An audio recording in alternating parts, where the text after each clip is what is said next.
Dans le quartier, on a constaté qu'il y avait des déserts alimentaires importants. C'est-à-dire qu'il y a des gens qui n'ont pas accès à des aliments frais, de qualité, à 500 mètres de leur domicile. Si on tient compte des aînés ou encore des personnes qui ont une mobilité réduite, ça rend ça encore plus difficile. Donc, c'est quelque chose qu'on voulait adresser.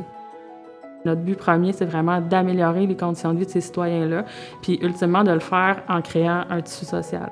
On est vraiment dans une approche de proximité. Donc, on crée vraiment une communauté autour de l'alimentation. Le PIC, en fait, il est arrivé juste au bon moment. Déjà, le Comité de sécurité alimentaire commençait à parler de système alimentaire comme solution.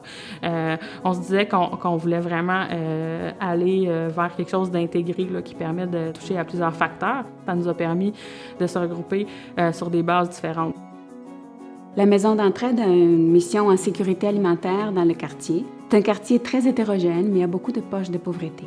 Donc, la mission de la Maison d'entraide, c'est pouvoir aider aux citoyens et aux personnes qui habitent dans le territoire à mieux se nourrir convenablement et apprendre à développer une autonomie par rapport à leur alimentation. Heureusement qu'il y a ce marché mobile.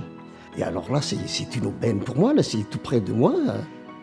Moi, personnellement, j'aime ça, puisque j'aime pas être tout seul, là, étant donné que je vis seul. Donc, j'ai intérêt à parler avec des gens, là. J'aime bien voir les gens, là, socialiser. Actuellement, on a les jardins communautaires, des jardins collectifs qui permettent de faire une production. On va aussi avoir une serre sur le toit du chalet du parc de la Vérandrie qui va nous permettre de produire aussi des fines herbes, des salades, des légumes feuilles surtout. On a aussi l'aspect toute distribution dont on a déjà parlé, donc le marché mobile. On a l'aspect transformation où on va faire des ateliers de cuisine.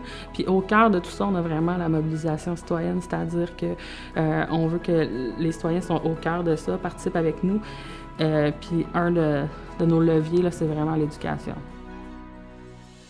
Je pense que dans le futur, il va falloir continuer à faire des partenariats avec les organismes, les institutions du quartier. Il faut qu'on travaille ensemble pour que ça continue à grandir.